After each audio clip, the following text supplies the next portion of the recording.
Um oferecimento de cuecas descartáveis oftalmos. Para tratar o olho. Juntar dólar. Entendi. E bem-vindos a mais um Oftalmocast. Bem-vindos a mais um Oftalmoscast. Hoje o último podcast do ano e, como não poderia deixar de ser, hoje nós temos uma programação especial. Hoje estamos nós, somente nós, eu e Gabi. Gabi e eu. De frente com a Gabi. Muito bom, gente. Então, o ano de 2025 foi um ano desafiador, um ano revelador, né? Quem empreende que o diga e quem sobreviveu que o diga ainda mais, né? De qualquer forma, hoje a gente vai abordar alguns assuntos aí, a gente pode começar falando de alguns insights que particularmente eu tive, né? Acho que eu abordei o assunto consigo durante o ano, que é a quantidade de pacientes que acabam secundariamente complicados em relação à visão e aos olhos. Bom, só para contextualizar, a minha área de atuação dentro da oftalmologia é o segmento anterior, então eu trabalho muito com resultado. Eu preciso tirar os óculos dos pacientes através das cirurgias refrativas, fazer com que os pacientes enxerguem mais. E o que eu observei muito nos últimos anos, eu não sei se isso em função de pós-pandemia ou não, né, a se observar ao longo dos próximos anos o que vai acontecer, ou os hábitos ou estilo de vida das pessoas. Mas eu comecei a observar nesses últimos 2 anos os pacientes melhorando, enxergando horrores e de repente voltando no consultório. Doutor, estou com a visão ruim, piorei. Quando você vai pesquisar, você não encontra patologia nenhuma nos olhos. Não encontra doença degenerativa, não encontra alterações que justifiquem a baixa de visão. E aí, quando a gente começa a pesquisar, aparece comorbidade, tais como diabetes, que é o mais conhecido deles, doenças autoimunes, doenças degenerativas de toda sorte. E aí foi que eu te abordei ao longo desse ano, né? Uhum. A gente podia começar falando sobre isso, as doenças que a gente não se dá conta que às vezes a gente mesmo causa. Sim. E que acaba gerando, no nosso caso aqui, nossa especialidade, danos para os olhos. Isso. A gente normalizou após a pandemia, durante a pandemia, de que se a gente se cuidasse mais, se a gente tivesse mais higiene, a gente não pegaria o vírus e estaria mais protegido. Porém, foi uma coisa muito fugaz, que logo passou a pandemia, voltamos aos maus hábitos, né? E eu sempre comento que, assim, as doenças que nós temos hoje, e sempre apareceu, mas hoje um pouco mais intensa, principalmente a diabetes, por exemplo, tipo 2, elas só acontecem porque temos maus hábitos. Não é verdade. Né? Maus hábitos alimentares, outras doenças, maus hábitos de higiene e outras doenças, maus hábitos psicológicos mesmo, né? De pensamentos. A população está doente. Exatamente. O mundo ocidental está doente. Está doente. Porque a gente corre atrás de correr, né? De acelerar a nossa vida. Então, assim, a doença... Não é doença mental, mas a doença psicológica, né? Ela ficou mais evidente depois da pandemia, a meu ver, né? E vendo toda essa alteração, todo esse, talvez, destacamento das doenças que leva, né, a alterações visuais, e a gente vê no consultório, né, Ademar, aquilo que você falou, baixa de visão sem ter um problema ocular, né?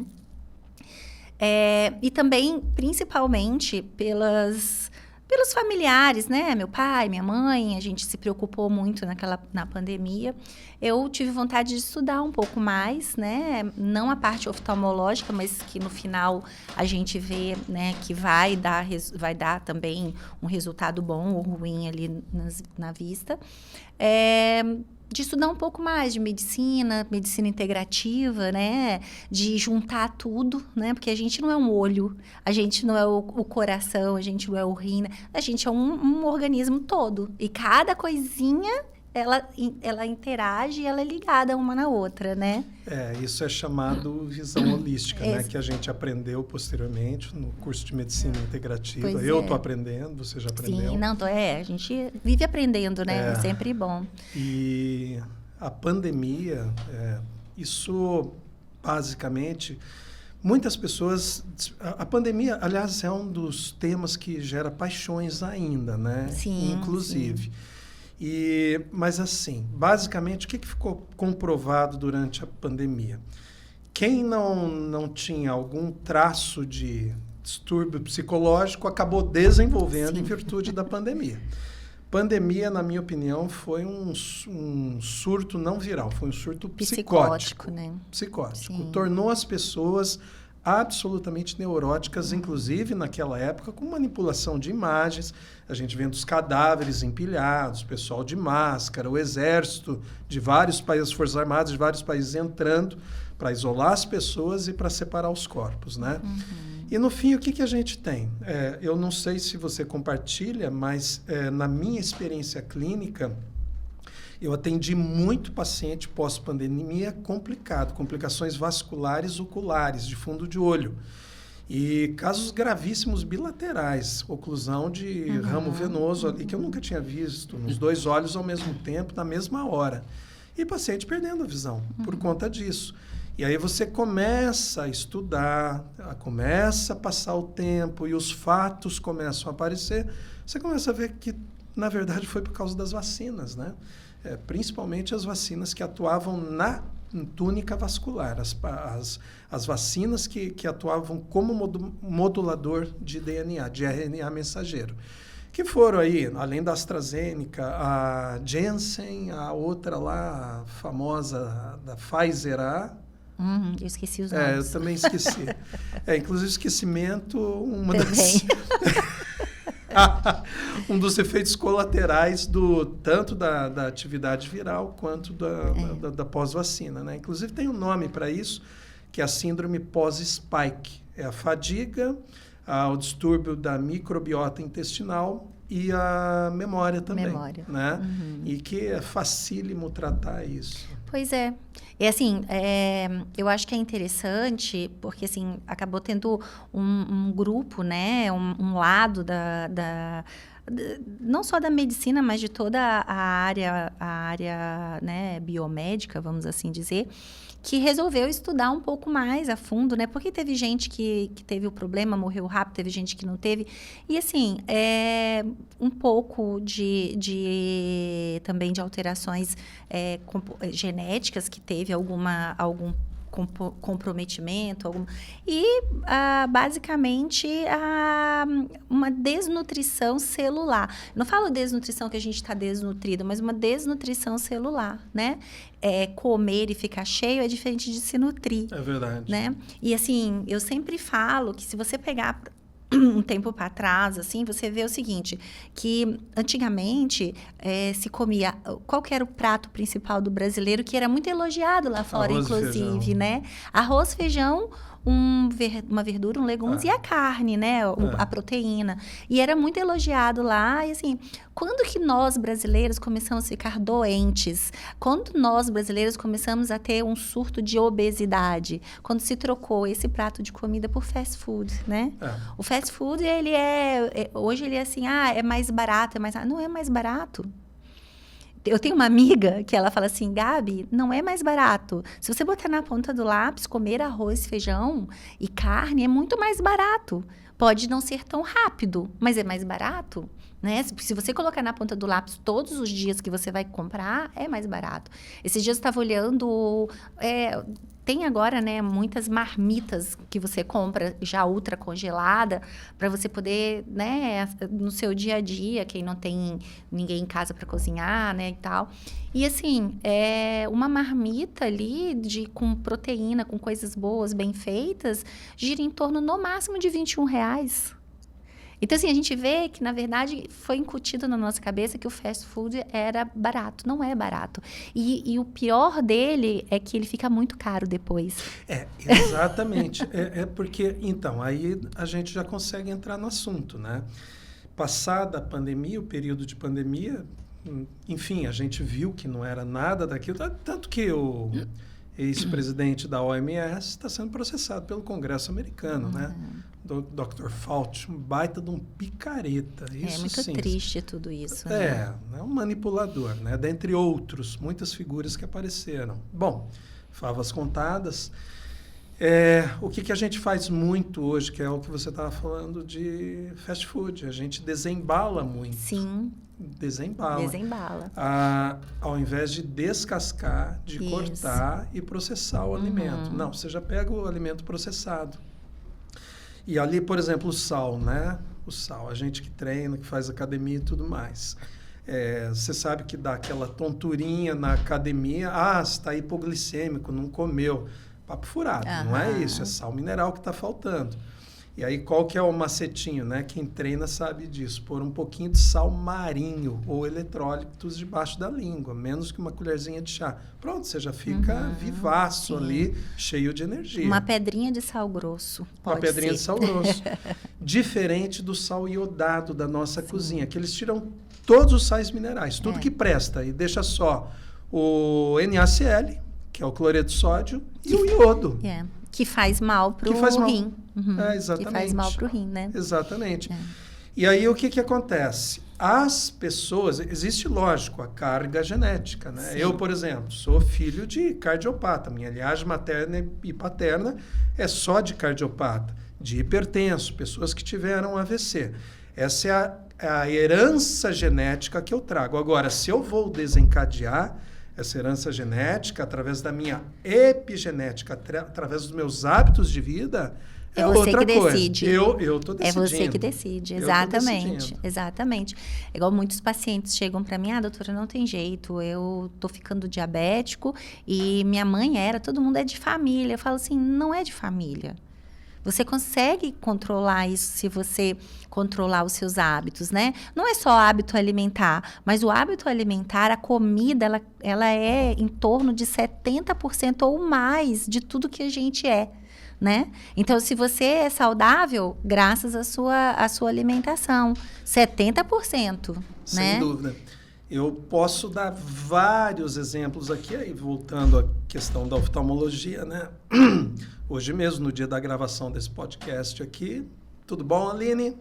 Que teve hoje comigo, né? Eu tenho certeza que não tem problema falar o nome dela, mas é uma paciente jovem com doença autoimune e que foi a doença autoimune que acabou desencadeando a doença ocular. Aí passou, inclusive, por uma perícia. A perícia falou que não precisaria ser operada. Foi operado. Hoje ela enxerga extremamente bem como resultado final da cirurgia, né? Reabilitação visual. E a gente até estava conversando hoje sobre isso, né?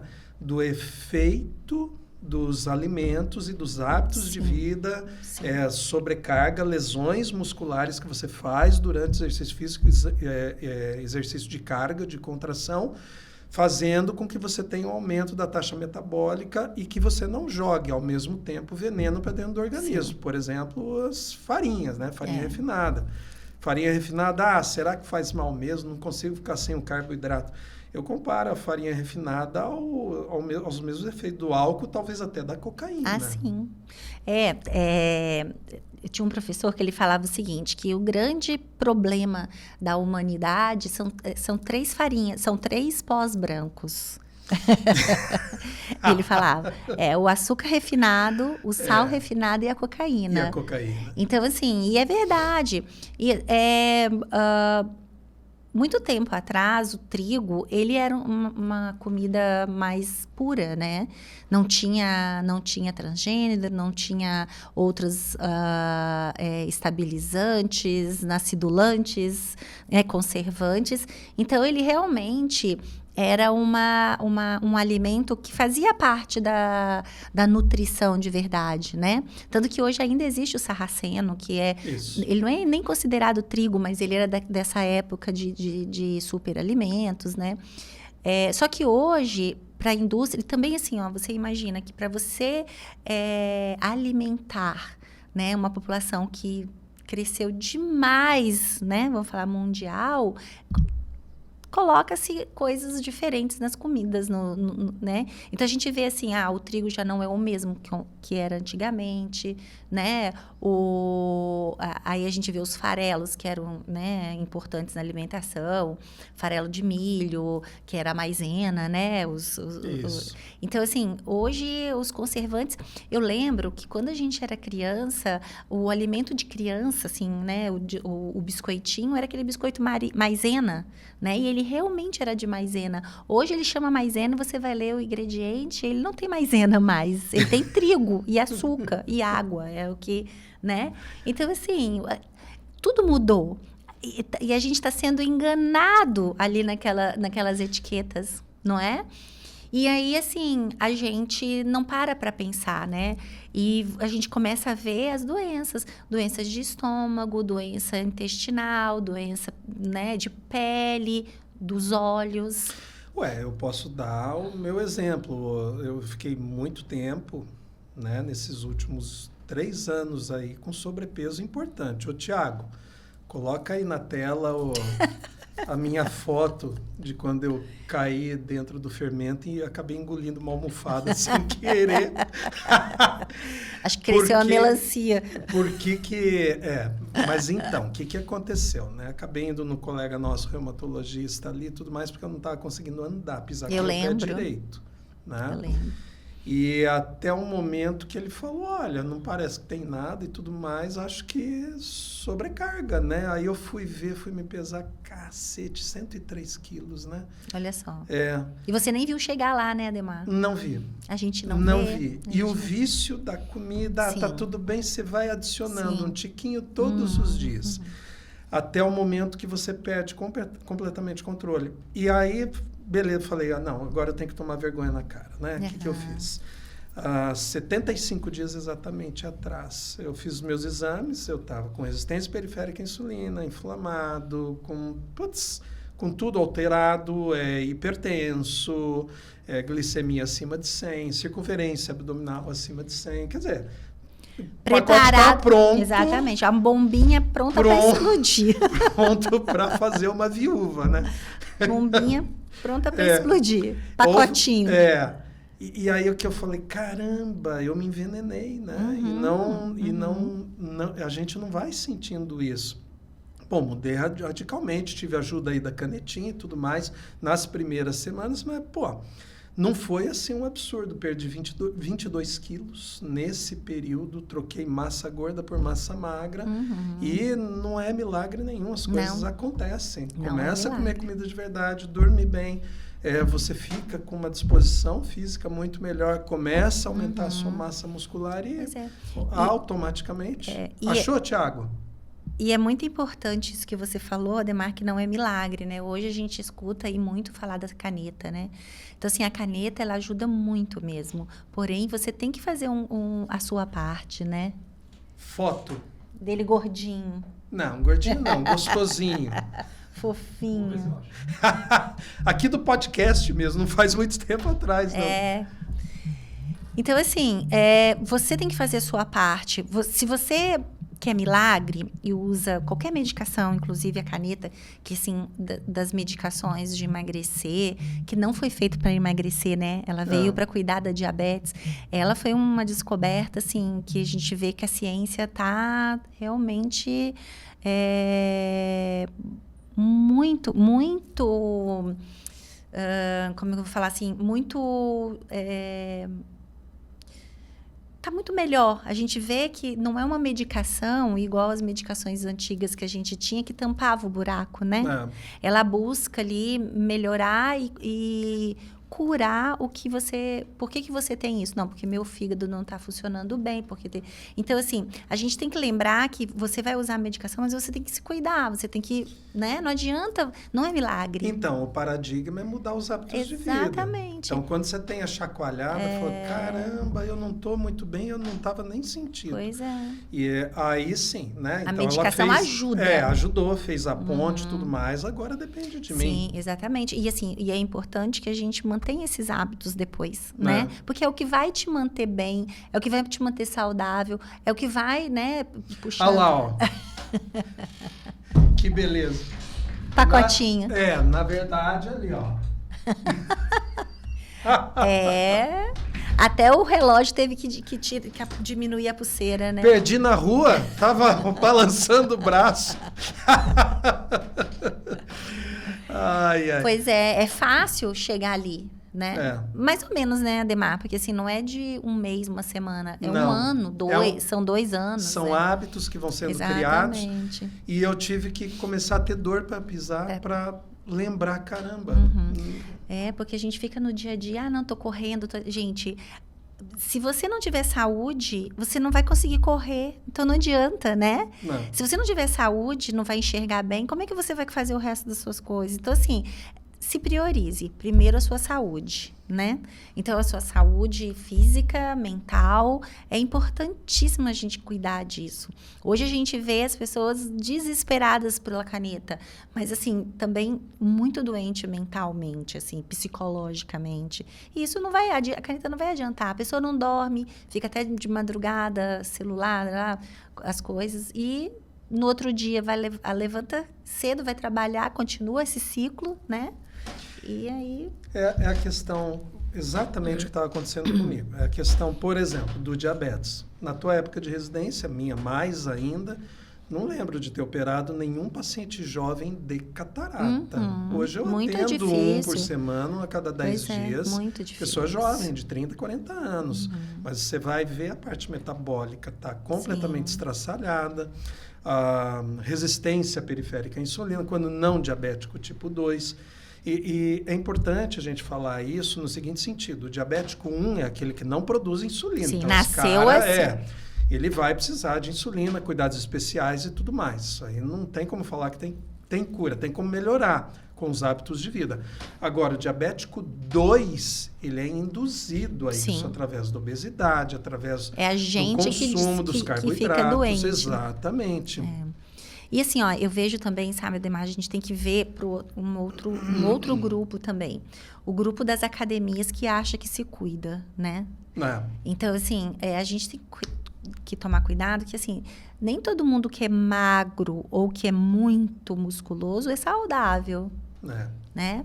Então, a gente tem que preocupar. A pessoa, ela tá ali o tempo inteiro, né? Faz treinos pesados 3 vezes no dia, todos os dias. Isso não é saudável. Se você também força o seu organismo. A gente tem que ter um momento de descanso. Não precisa ser de um dia para o outro, mas assim, o dia, você tem que ter aquele momento de descanso. O seu organismo ele tem que filtrar todos aqueles radicais que são produzidos na atividade física, né? Claro. Você machuca o músculo, você joga coisas para o seu organismo, seu rim tem que funcionar bem, seu fígado tem que funcionar bem para você ganhar saúde, ganhar músculo, ganhar energia, né? Então, a gente não pode esquecer disso também. Então, o organismo, a gente não pode exagerar nem para cima nem para baixo, né? E tomar os energéticos, tomar o whey protein, né? Tudo isso é saudável até um certo ponto. O whey protein pode tomar, só não pode exatamente, até um certo ponto, né? Então, a gente vê as pessoas também pouco informadas a respeito disso e achando, como é que eu pude ter essa doença se eu era super saudável, treinava 3 vezes no dia, tomava... Então, assim, ser saudável não é ser extremo, nem lá e nem cá, né? Nem cá. A gente tem que cuidar disso. É o que a gente está falando, né? Qualidade de vida, porque aqui ninguém é bodybuilder, Não. nada disso, Mas, né? Não é nosso objetivo. Mas mesmo o bodybuilder, ele é problemático se ele não se cuida, Sim, né? sem dúvida. Esses que competem, então, coitados, aquele organismo ali, ele sofre. O rim vira uma azeitona. Sofre. Então, assim, a gente entende que é o momento da pessoa, que é talvez o trabalho, o ganha-pão dela, mas, assim, que tá fazendo o sofrimento do organismo, né? Tanto quanto o exemplo que eu dei agora, na nossa especialidade, na oftalmologia, de pacientes jovens com catarata. Não seria admissível isso, né? Por quê? Porque a catarata, a maioria das vezes, a causa dela é a senilidade, é o envelhecimento, que é o envelhecimento natural de uma lente dentro dos olhos chamada de cristalino. Ora, automaticamente você começa a produzir uma menor visão, tirou a catarata, beleza, problema resolvido. Agora, o jovem tem que ter um motivo, né? E a exposição a esses radicais livres, causados por comorbidades, hábitos alimentares, hábitos de vida ruins, é o que está causando as doenças precocemente. Isso aí. E a gente pode levar no outro extremo também, porque catarata pode não ser exatamente o dia a dia de todo mundo, é o nosso dia a dia. Sim. Mas, por exemplo, eu tive na minha família a minha avó materna, desde os 50 anos de idade, com Parkinson. Então, eu vi, não tinha medicamento eficiente na ocasião, era o tremor um atrás do outro ali, até o momento que ela começou a ficar demente, com alucinação. Tanto quanto minha avó materna, depois dos 60 anos, com Alzheimer. Então, eu conheci casos. Mas quantos você ouvia falar? Sim. E hoje, quantos que Muito mais, né? o paciente acaba carregando a carga genética, não desenvolveria se tivesse uma vida saudável, né? E acaba por desenvolver pelos radicais livres, pelos hábitos ruins. Você falou do Parkinson, me veio à memória aqui um amado professor lá no Espírito Santo, lá em Vitória, de oftalmologia, foi ele que acabou, né, foi onde eu acabei amando a oftalmologia, fui acompanhando ele, uma pessoa, assim, muito boa e de hábitos extremos. Ele, uma pessoa, assim, que a gente fala assim, mas, né, esse professor é saudável, ele sempre muito magrinho, muito... Só que, assim, ele era vegetariano, depois ele virou vegano extremo. Eu nem sei se existe essa palavra, esse negócio, mas as pessoas falavam na época, é macrobiótico, né? Ele era... comia as comidas, assim, né? Somente exclusivamente derivado vegetal. E, assim, não era só exclusivamente derivado vegetal, sabe? Tinha que ser plantado de tal forma, colhido de tal forma e cuidado de tal forma. Tanto que uma vez um enfermeiro deu para ele uma cesta com frutas, né? Porque ele não sabia o que dar, aí escolheu, lindo, e veio uma maçã. Veio um bilhetinho com um palitinho ali. Aí, aquela maçã que tinha o palitinho, ele tirou e falou assim, essa aqui eu não vou comer, sabe? Então, assim, era extremo. A comida dele não tinha cor, era isso aqui, porque, assim, era creme disso, creme daquilo. E ele trabalhava muito, era um professor dedicado, ele gostava. Então, a vida dele era trabalhar ali. Ele trabalhava segmento anterior, muito famoso com transplante de córnea. Então, assim, a vida dele era trabalhar. Então, ele trabalhava muito e a alimentação dele era essa, era muito restrita e proteína, a única proteína era vegetal, mas ele era muito magrinho, então ele comia muito pouco. Então, ele não conseguia suprir a necessidade que ele tinha. E ele desenvolveu um Parkinson aos 50 e poucos anos terrível, que fez com que ele parasse a carreira dele. Porque o Parkinson dele foi um Parkinson daquele, assim, debilitante. E aí ele foi ao médico, o médico falou assim, que ele tinha que voltar a comer carne. Que esse Parkinson dele era falta de proteína no cérebro Ferro, dele. Vitamina B12, vitamina B6. Exatamente. E aí, porque assim, né?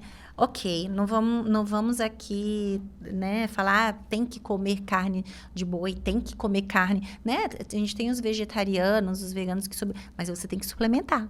Tem. Então, não adianta tirar da sua cabeça que eu vou ser vegano ou vegetariano se você não faz uma alimentação suplementada, né? Você tem que suplementar. Porque a gente sabe que alguns nutrientes, principalmente a vitamina B12, ela é de origem animal. Exatamente. E ele desenvolveu um Parkinson tão grande que ele precisou parar. E isso foi muito deprimente, né, para ele, assim, na época. E para todo mundo. Chocou muito todo mundo, sabe? Ele chegou a fazer cirurgia, ele usa medicação. Hoje, você encontra com ele, ele não tem grandes tremores, mas ele tem todo o arquétipo do parkinsoniano, de andar devagar, pensar devagar, falar devagar. Trabalha, né, ali só mesmo Fora os medicamentos que podem dopar ainda exatamente. a pessoa, né? Então, assim, é muito triste você saber que foi, né, por uma possível escolha alimentar que você desenvolveu uma doença incapacitante, porque foi incapacitante. Então, assim, é bem triste. E você falando me remeteu a ele, sabe? Porque a gente tem que ter cuidado, não ser radical, né? E é verdade. Aí eu estava lembrando agora de um paciente, ele esteve hoje comigo, o casal, são nossos pacientes, e só que só esteve ele hoje. É daqui de perto, de uma cidade daqui de perto, e ele é agricultor. Só que assim, é um touro, 82 anos e justamente o contrário. Come de tudo, mas é aquilo que a gente estava falando, ele não desembala, ele descasca. Pois é. Dá para você ver no biotipo dele, nos hábitos de vida, a massa muscular dele ainda preservada. Né? Poxa, 82 anos. É diferente. Meu avô, ele viveu até 103. 103. E ele ali com 100 anos, a gente conversava com ele, né, avô? Qual que é o que o senhor acha que é o segredo da longevidade e tal? Aí ele virou para mim e falou assim: comer pouco, mas comer bem. Pouco, e pode ser também a questão do jejum intermitente. Exato. Né? Que é uma coisa que, para mim, particularmente, funciona extremamente bem. Para mim também. Eu só funciono no jejum. Eu treino de manhã em jejum. Eu só consigo me alimentar depois das 9h30, 10 horas. Porque eu tenho uma energia de manhã tão grande que eu não consigo, meu estômago não aceita, assim, sabe, comida. Então, eu já faço um jejum. O meu jejum nem é intermitente, o meu jejum, ele é... Porque tem o intermitente e tem o constante, né? Então, o meu jejum é do dia a dia, ali, de 14, 16 horas. Porque já é... E o meu organismo, o meu cérebro, tudo se adaptou muito bem a isso. Só para as pessoas entenderem, o jejum não é um auto-sacrifício, né? Sim. Era com contexto religioso antigamente, e se você pensar no homem paleolítico, ele tinha que sair para caçar. Enquanto não caçasse, não ia continuar com fome, né? Então, ele sim, ele passava as privações, mas não morria de fome.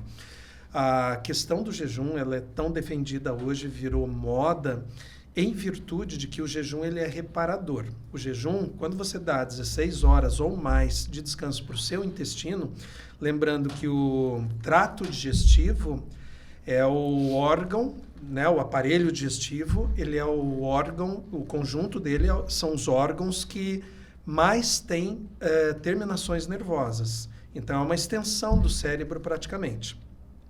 Quando você dá um tempo para o seu trato digestivo, você acaba por promover uma reparação. Além do que o jejum intermitente, o que você faz?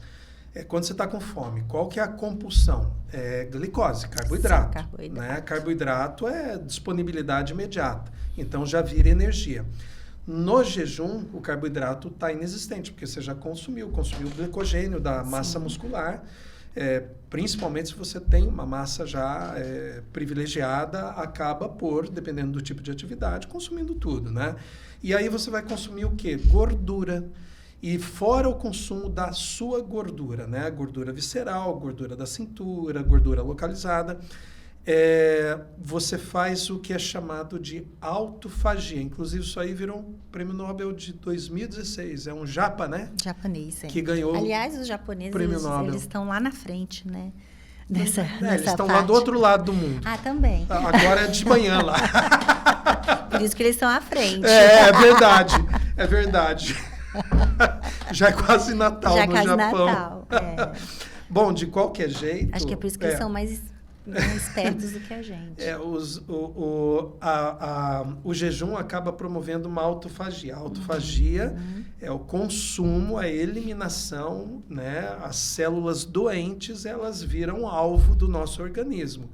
Então, dizem, né, através desse estudo, inclusive, que foi o Japa que ganhou ali o prêmio Nobel, que você acaba consumindo muitas células doentes. Sim. Células que promoveriam tumores, que originariam câncer, que originariam doença degenerativa, como Alzheimer, por exemplo.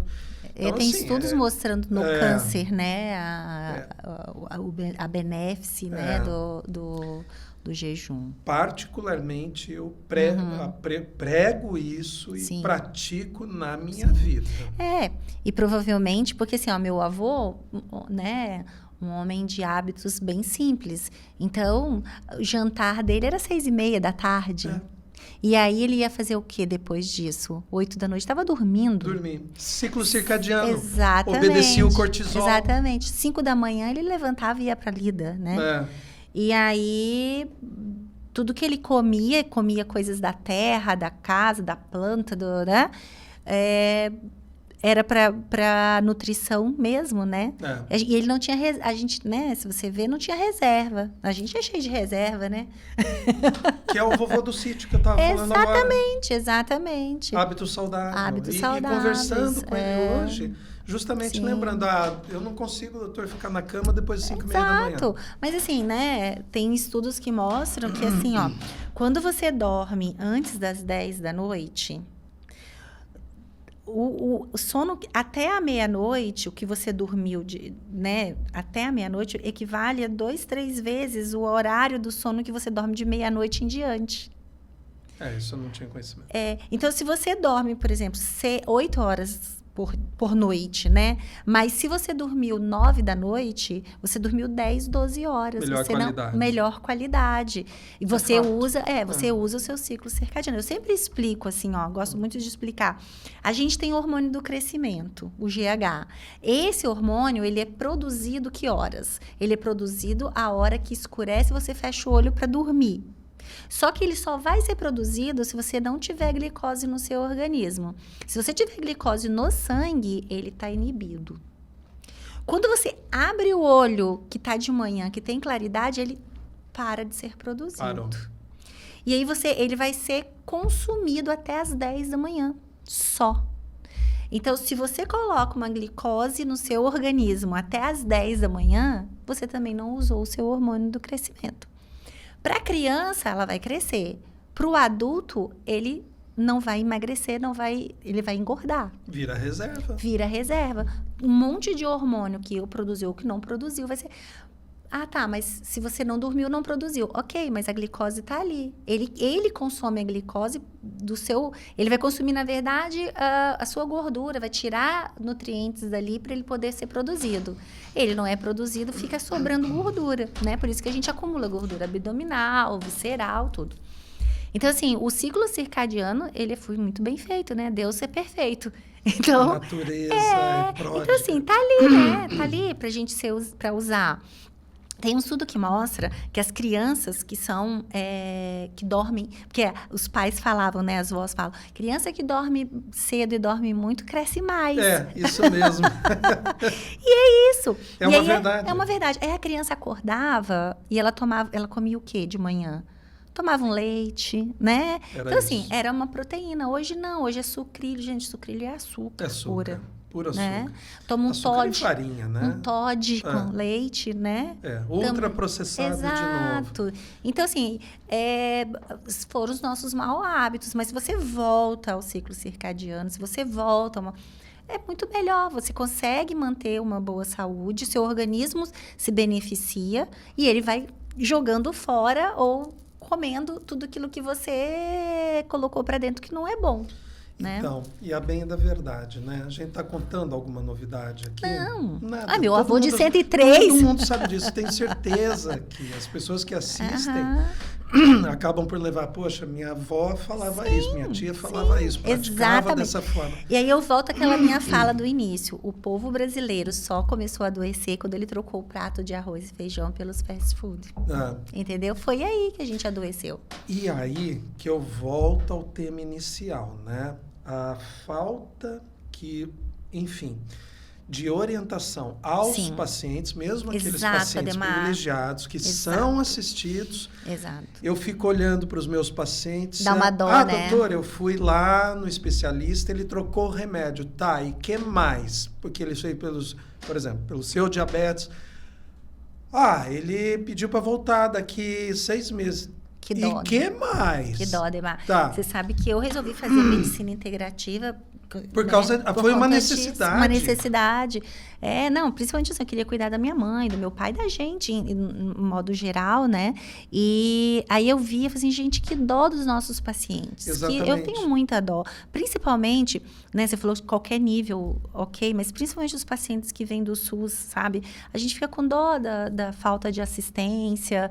É que assim, ó, a gente entende que às vezes não dá tempo de conversar, mas a conversa às vezes é mais importante que a receita, né? Exatamente.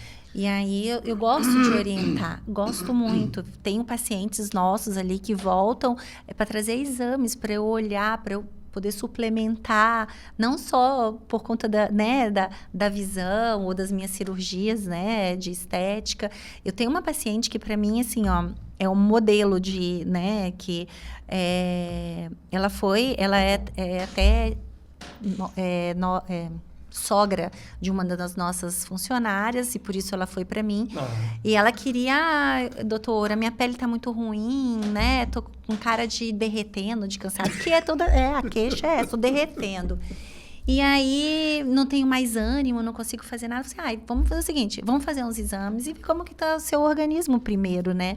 E ela foi super receptiva nisso. Então, eu fiquei com ela quase 1 ano só fazendo suplementação hormonal, vitamina e tudo, para depois a gente fazer botox, preenchimento, bioestimulador. Primeiro a gente cuidou dessa parte. Então, hoje, ela é outra mulher. Ela já está com quase 60 ali, ou 60 e pouquinhos. E a gente vê a felicidade dela, sempre, sabe, com a pele boa. E tratamento de pele mesmo, a gente fez muito pouco. Porque a gente começou de dentro para fora, sabe? Exatamente. E é o que eu sinto falta hoje. Eu fui empurrado, impelido para essa área justamente por conta disso. Sim. Eu perguntava para os pacientes, e a questão da medicação, ok, você teve a mudança alopática, mas e a alimentação? Como é que tá? Eu dou uma escorregada e o exame? Mas está assim, assado. E a tua pressão, você está tendo picos? Não sei. E a questão do quer dizer, foi melhor eu assumir essa responsabilidade, eu gosto também. Orientar os pacientes. Agora, se ele quer fazer, né, varinha mágica não existe. Não existe. A gente orienta, a gente conversa, né? Eu tento trazer o paciente, né? Vamos voltar daqui a 3 meses, vamos dar uma olhada, vamos ver. Eu tenho um caso muito interessante disso que você falou, que você tenta fazer a sua parte, né? Eu tive um paciente que ele tinha um pequeno pterígio, né? Aquela carninha ali, muito pequeno. Porém, o olho estava sempre muito inflamado. E ele foi para mim, ele falou assim, doutor, eu quero tirar essa carninha. Aí eu falei, olha, não é essa carninha que está causando todo esse incômodo que você tem. Tanto que no outro olho não tem a carninha. E ele está vermelho, está inflamado. Não, doutor, eu quero tirar, eu quero fazer. Eu falei assim, como é que está a sua saúde? Como, né? Ele, não, tem muito tempo que eu não faço. Eu falei assim, você tem, né, dormido bem? Você engordou? Ele falou, não, doutor, eu durmo 2 da manhã, acordo 6 da manhã. Eu falei, mas por quê? Ele falou assim, não, porque assim, ó, eu chego do trabalho, umas 7 horas, e aí, né, pego as crianças na escola, a gente chega em casa umas 7 horas, aí eu falei, mas que horas que vocês jantam? Umas 9, 10 horas. Mas por que tão tarde? Não, porque eu espero minha esposa chegar do trabalho, aí ela faz a comida, aí a gente vai comer umas 10 horas. Eu falei, tá, mas e qual que é a alimentação de vocês? O que tiver, macarrão, às vezes o miojo. Eu falei, tá, mas assim, eu e minhas filhas, nós temos 2 filhas de 8, 10 anos e tal. Eu falei assim, então, como é que tá a saúde de todo mundo? Elas estão com hipotiroidismo. Eu falei, suas crianças estão com hipotiroidismo. E que aí, conversando com ele, eu vi, ele falou, né, que a família engordou naquele período ali uns 10, 12 quilos de média. Eu falei, vamos fazer uns exames de sangue, né? Eu vou te mostrar que você tá com problema, que você precisa... Não sei o quê. Eu falei assim, confia em mim, vamos fazer os exames? Ele, tá bom, vamos fazer os exames. Mas eu quero tirar essa carninha. Eu falei assim, se chegar com os exames e não tiver nada, eu faço a cirurgia. Ele, tá bom. Aí, passei até um colírio lubrificante, que é importante, né? Chegou. Dos 25 exames, né, tópicos que eu tinha pedido no exame dele, 22 estavam com problema. Só. Aí ele falou assim, credo, doutora. Eu falei assim, não é adivinhação. Aí brinquei com ele e tal. Aí ele topou fazer algumas pequenas mudanças, né? Aí eu falei assim, as suas filhas também estão doentes. 3 meses depois ele voltou, tinha baixado um monte das taxas dele, ainda com umas 12 coisas, mas melhorou muito e tal. O olho tinha dado uma melhorada. Não estava 100%, porque também ele não estava 100%, né? Aí eu falei, tem que dormir mais cedo. Aí ele foi aos poucos mudando os hábitos e tal.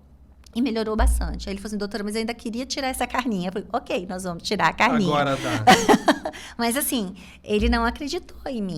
Ele precisou, eu falei, não, dá um voto de confiança. Vamos fazer os exames. Se tiver alterado, a gente... E tava, a gente sabe que tá, né? Então, assim, às vezes a gente não quer acreditar que a nossa estilo de vida tá ruim, né? Parece uma bobagem. É o hábito que as pessoas, mas aí eu acho que é desde criança até idosos. Sim. Pegam o celular à noite, é outra coisa que, meu Deus do céu. Olha só. Chegamos no ciclo circadiano, hora de dormir, menor produção do filme lacrimal. Você está piscando lá e prestando atenção, já pisca menos, sem produzir a quantidade suficiente do filme lacrimal. Expondo seus olhos à luz azul. A luz azul é viciante. Luz azul é qualquer tela, celular, tablet, computador. Essa exposição causando uma fototoxicidade. A fototoxicidade gerando perda da saúde dos fotorreceptores do fundo do olho, que é o que vai fazer você ter uma perda de qualidade de visão ali na frente. E às vezes está logo ali. E as pessoas insistem nisso. Além do que, luz azul e mais fatos que você vai vendo, e na maioria das vezes só cabeçalho ali, manchete. Né? E às vezes acreditando em coisas que nem é tão verdadeira assim. Fazendo o quê? Gerando ansiedade. Ansiedade, perda de qualidade do sono. E além de estimular, né? Porque a gente vê, são coisas rápidas. Te confesso que tem dia que eu tô ali. Aí eu penso, meu Deus, o que eu tô fazendo? Mas já tava. A gente tem que se policiar. Exatamente, é uma questão de policiar mesmo. E assim, não é fácil. Não é. Não é fácil, né? A gente tá aqui falando, a gente não é hipócrita. Também faço, de vez em quando eu tô ali no celular. Mas assim, a gente percebe que naquele dia que você ficou até mais tarde no celular, no outro dia você acorda mais cansado. Mais. Né? E nem sempre no melhor humor. Exatamente, porque o seu cérebro não descansou. Não descansou, né? Então, assim, criar bons hábitos é difícil, mas é o fundamental para a nossa vida, né? É fundamental. E se você consegue criar os seus filhos com bons hábitos, para eles vai ser mais fácil no futuro, né? Então, assim, eu acho que a gente vê uma corrente hoje em dia levando a isso, né? A acreditar na questão de bons hábitos, a tentar. Eu acho que a gente realmente tem... Eu me sinto, né, como você, no dever de expor isso aos meus pacientes, de explicar, perco, entre aspas, né, um tempo, porque eu gosto disso. Eu acho que eu vou ali... Eu não gosto desse trabalho automatizado. Inclusive, eu já estava cansando. Eu falei assim, não sei se é a oftalmologia, o que é, sou eu. Porque é muito automático. Foi aí que eu falei, não, vou fazer algo a mais para poder... Né, aí que a gente se toca, foi o que aconteceu comigo também, vai ficando né? muito automatizado. Assim, nós trabalhamos, eu tenho 25 anos, 26 anos de formado, você um pouco mais, a gente faz isso muito no automático, né? Então, assim, como nós já somos especializados há muito tempo, uma consulta, se fosse só para ver a parte, um paciente que entra no seu consultório, ele não tem nenhuma comorbidade, ele vai fazer, quero só o óculos, em 5 minutos a gente faz o exame, né? Entre óculos, medir pressão, ver fundo de olho, 5 minutos. Porque a gente já tem a mão, a gente já tem o preparo, você senta, já conduz o paciente. Só que não é isso que a gente quer, né? Não. Não é isso que a gente quer. Não é. A gente quer um resultado melhor. Exatamente. E aquela coisa, né? O que a sociedade se tornou refém hoje? Primeiro, do estresse. Segundo, do sono ruim. Terceiro, má alimentação. Então, a indústria alimentícia botando corante, botando acidulante, botando sabor em coisa que não seria assim tão atraente. Exatamente. Aí você fica doente, você vai para onde? Não é que não seja bom, mas vai exclusivamente para alopatia, tratar doença. Você não está promovendo né? saúde. Exatamente. É que, na verdade, assim, né, a gente... É polêmico, né? Mas a gente está refém da indústria farmacêutica, né? Os grandes ricos do mundo aí, isso é da indústria farmacêutica. Vamos pegar grande discussão no mundo, pega aí os famosos, né? Lá nos Estados Unidos, não vamos nem falar de Brasil, vamos evitar polêmica para cima da gente. Bill Clinton, Obama, Hillary Clinton, Bill Gates... Né? Todo esse pessoal aí, esses figurões e tudo mais, o que eles falavam até um tempo atrás? Emergência climática, aquecimento global, que não sei o que, pularam fora do barco, né? Agora não dá mais dinheiro falar nisso aí, investir nisso, aliás, então tá tudo bem. O que esses caras estão investindo, né? Alguém já parou para pensar o que o Bill Gates investe tanto nas Big Pharmas, em terras contínuas, aráveis? Aquele louco lá, o vice-presidente, que era vice-presidente do Bill Clinton. O Musk? Elon Musk? Não, o Elon Musk é o... Que é maluco, você falou maluco, eu lembrei dele. Não. Al Gore. Uhum, o Al Gore. O Al Gore, com aquele negócio lá de emergência climática nos anos 90. Meu Deus do céu, daqui 6 anos Nova York inteira vai estar... Eu lembro disso, eu estava na faculdade. Perdão, eu já era formado. Vai estar debaixo d'água. Nova York não vai mais existir. Esse cara de pau, até hoje, daquela época, comprou uma ilha. Esse F de uma... Então, assim, o que esses caras investem tanto naquilo que nos escraviza? Sim. Porque assim, né, a gente sabe que a gente está aqui conversando, uma parcela da população vai acreditar e outra não. Nós também somos assim, né? Sim, a gente acredita sugestionáveis. Então, assim,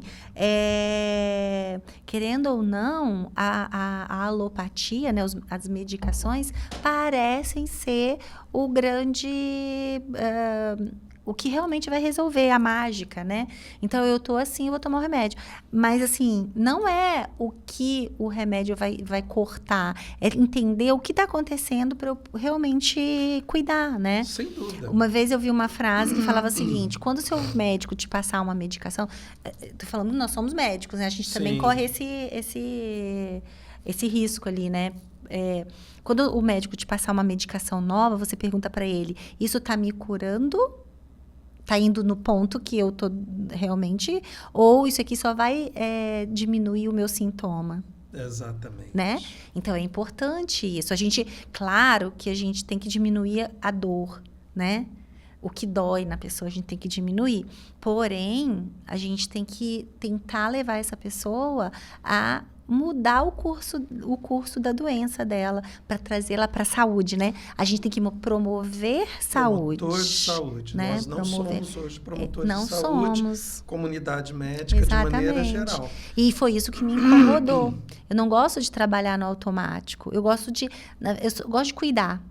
Eu gosto de cuidar. Ainda mais eu sou canceriana, né? Canceriana fala assim, vem cá, querida. Então, eu gosto do cuidado. E você só prescrever óculos, até fazer, vem cá, vou fazer cirurgia, vou tirar a pele que está aqui caída, não sei o quê. Isso não é cuidar somente, né? Não é.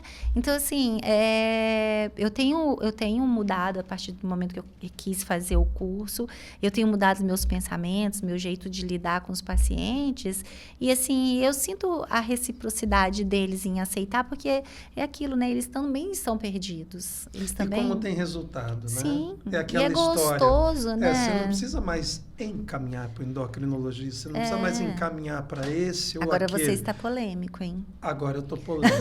Não é que as pessoas não precisem das outras especialidades, Mas é que agora você consegue orientar o seu paciente. Exato. E eu acho que até assim, ó, é um conhecimento nosso até para a gente saber para quem a gente vai encaminhar, né? Para quem, quando, né? Como. Isso é importante. Sabe que isso é algo que eu estava falando esses dias com um colega, né? Que não é daqui, inclusive, aqui da nossa região de Santa Catarina. E ele falou, olha, realmente, esse olhar 360 graus do paciente, o olhar holístico, né? Ver o paciente como um todo, não como uma doença, uma estatística, um número. Sim. Não é à toa que a gente foi agraciado como destaques empreendedores, né? Muito legal. Propagandei um pouco aí, Gabriele. Vai, né? Foi você muito que é legal. A musa da oftalmos. A musa é ótimo. Não, esse nosso, né, prêmio aí foi muito legal, porque é gostoso você ter um reconhecimento do seu trabalho, né? Então, a gente está aí trabalhando e vendo o nosso, né, a nossa clínica desenvolver com a ajuda, né, de todos os nossos colaboradores ali da clínica, os médicos que trabalham com a gente também. E ver isso, né, ir crescendo, e é muito gostoso. E é interessante porque, assim, né, como passa na nossa televisão ali na clínica, os nossos pacientes são orgulhosos da gente, né? É verdade. É muito legal isso. Eles falam assim, ai, doutora, eu te vi ali tão linda, não sei o quê, parabéns pelo prêmio, não sei o quê, né? Então, assim, é muito legal. E assim, num país como o nosso, ter esse destaque de empreendedorismo, que é um empreendedorismo, graças a Deus, que está dando certo, é muito gostoso, muito, muito satisfatório, né, a gente ter isso. E é legal a gente receber, principalmente que a gente realmente tem esse mérito, né, Ademar? É verdade. A gente tem esse mérito, não foi uma coisa que né, ai, fulano foi ajudar. Não, a gente está batalhando pelas nossas coisas ali, né? Tanto que, se você pensar desde o início da nossa conversa até agora, a gente praticamente não falou de oftalmologia. Nós exemplificamos a atuação na área de saúde dentro da nossa especialidade, que é a oftalmologia. Hoje nós somos promotores de saúde, promotores de bem-estar, né? Fazemos as pessoas chegarem melhor, no teu caso, terem uma autoestima melhor através de cirurgias estéticas. Exatamente. E assim, né, no mundo em que, né, que a gente está vivendo de extrema estética, né, Ademar? Você promover saúde e conseguir que os seus pacientes gostem disso é muito legal. Né? Hoje eu falo para você assim, eu não trabalho só com estética, eu não tenho esse público grande para trabalhar só com estética, mas ao mesmo tempo eu gosto de não trabalhar só com estética, porque trabalhar só com estética eu tenho medo, porque é uma expectativa muito grande do paciente de coisas às vezes irreais. E quando você trata a saúde, é muito mais gostoso, sabe? Porque o que você faz, você vê, eu brinco assim, ó, dá para ver na cara que foi. Então, assim, eu acho muito legal isso, sabe? Gostei muito e eu acho que pro ano que vem vai vir Roma, né? Então, vamos lá, vamos né? trabalhar para isso, eu né? acho que eu já vou até de gladiador. Ai, meu Deus do céu. Sim. Eu não vou com você não, tá? Como não? A gente se encontra lá. Não, nem pensar. Não, você vai ali de quê? Não. Uma daquelas... aquelas indumentárias antigas romanas, né? Imagina! Não, eu vou de soldado romano. Tá bom. Não, um centurion romano. Só não com a barriga do centurion. Então, a gente está falando isso porque nós teremos o evento em Roma também no próximo ano, em 2026. A princípio, seremos agraciados lá também, né? Como mérito de reconhecimento. Pois é, vai ser muito legal. Porque é legal, né? E assim, a gente continuar fazendo esse trabalho, eu acho que é muito importante. Demais. Né? Demais. Bom, então a todos os nossos pacientes, todos os nossos amigos, todos os nossos familiares, colaboradores, todo mundo que orbita, né? Que troca essa energia gostosa com a gente. Exatamente. Espero que tenham gostado bastante. Foi um podcast diferente, não fiquei falando sobre o segmento anterior, de catarata, ceratocone. Você tentou falar um pouquinho sobre isso, né? Tem que fazer o meu merchan, né? Inserir em pílulas, meu pequenas Deus pílulas. Do céu. Eu te perdoo. Então tá bom, Gabi, 2026 nos espera, né? Se Deus quiser, com muita saúde, alto astral, Isso muito aí. progresso. E falando em saúde, a gente cuida da gente primeiro para poder cuidar dos outros. Temos que ser Exatamente, exemplos, né? é, Aquele exato. gordinho ali, ele ainda bem que ele já foi embora. Não, que lá era o meu irmão gêmeo. Seu irmão ele mudou gêmeo, para outro país. entendi. Aí eu falei, rapaz, você não tem jeito, vai embora. Foi muito bom o nosso papo, Muito nossa bom. conversa. Grande beijo a todos, então. Muito obrigada a todo mundo. Espero que gostem do nosso bate-papo de hoje.